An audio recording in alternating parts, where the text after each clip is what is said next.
Okay, sis, let's be honest for a moment. Obedience is easy when it makes sense. But what about when God asks you to obey and you don't understand why? That's the kind of obedience we're talking about today, because faith gets real.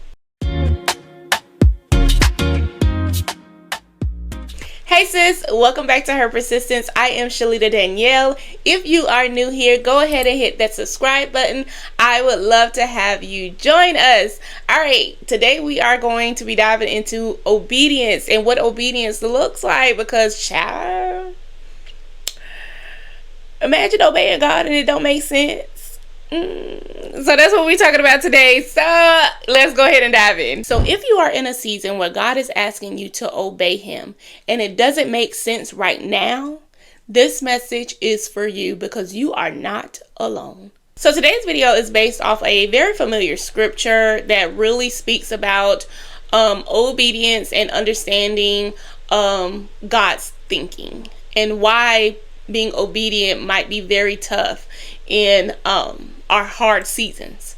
So the scripture we are coming from is from Isaiah 55:8-9, and it says, "For my thoughts are not your thoughts, neither are your ways my ways, declares the Lord.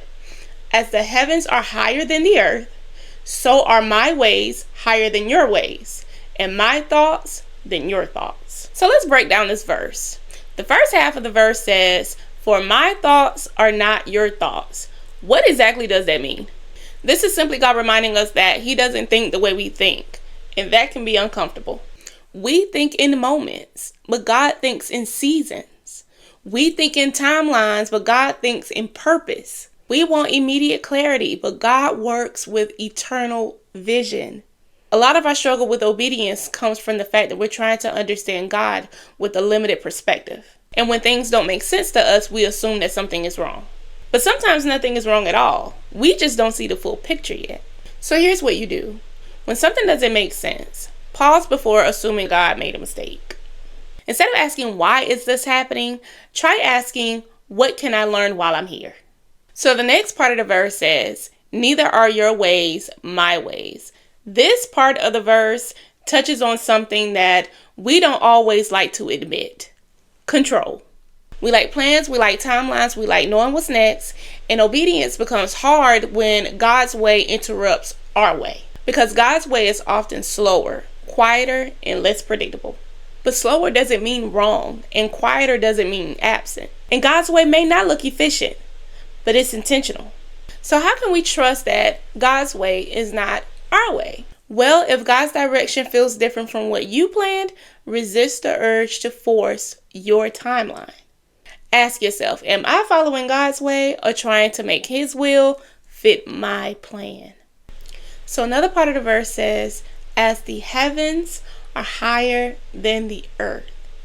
This is God gently reminding us that his perspective is higher. Higher doesn't mean distance, it means wiser. God sees what's ahead. He knows what you're not ready for yet. He understands what needs to happen in you before something happens for you. So when you feel confused, ask God for peace instead of answers. Trust that when you can't see progress, growth is still happening. So the last part of this verse is my favorite part, and it says, "So are my ways higher than your ways." This is where obedience becomes personal. God is saying, I know what I am doing, even when you don't. Obedience here isn't about understanding everything. It's about trusting God's character. And that's hard when you've been disappointed before, when things didn't turn out the way you hoped, and when you're tired of waiting. Trust me, I've been there. But obedience doesn't require full explanation. It requires surrender. Okay, let's dive a little deeper. Let's talk about obedience versus control. This is where a lot of us get stuck. Let me tell you something. Control doesn't always look rebellious. Sometimes it looks cautious, responsible, and sometimes spiritual. Sometimes control says, I'll obey the outcome once I understand, or God tell me what's going to happen first. But here's the thing.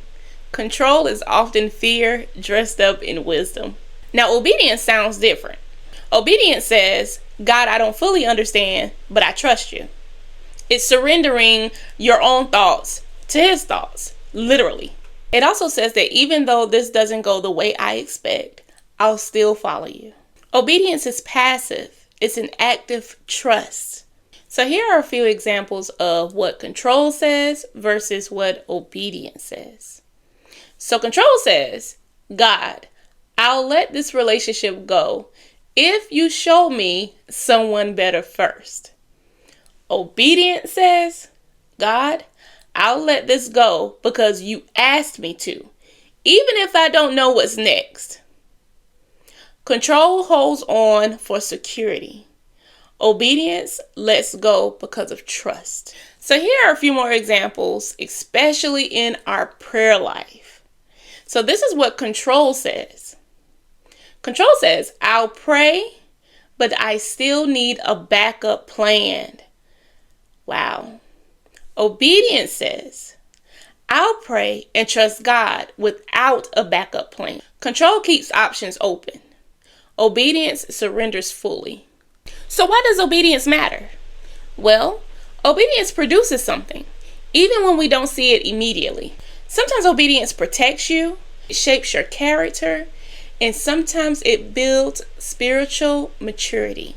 Many blessings are connected to obedience in seasons that feel small, painful, and confusing. And sometimes God is more focused on who you are becoming versus what you are receiving. So how to obey God when it makes no sense? First, obey what you already know. God won't give us new direction if we're ignoring the last instruction. Second, stop attaching your obedience to outcomes. Obedience is your responsibility. Results are God's. Third, choose trust over control. You don't need full understanding to be fully obedient. And fourth, take the next right step, not the whole staircase. God rarely shows everything at once. So sis, let this land gently. You're not controlling because you're faithless. You're controlling because you're human. God isn't asking you to be fearless. He's asking you to trust him anyway. Obedience doesn't mean you won't feel afraid. It means fear doesn't get the final say. And when you release control, you make room for peace.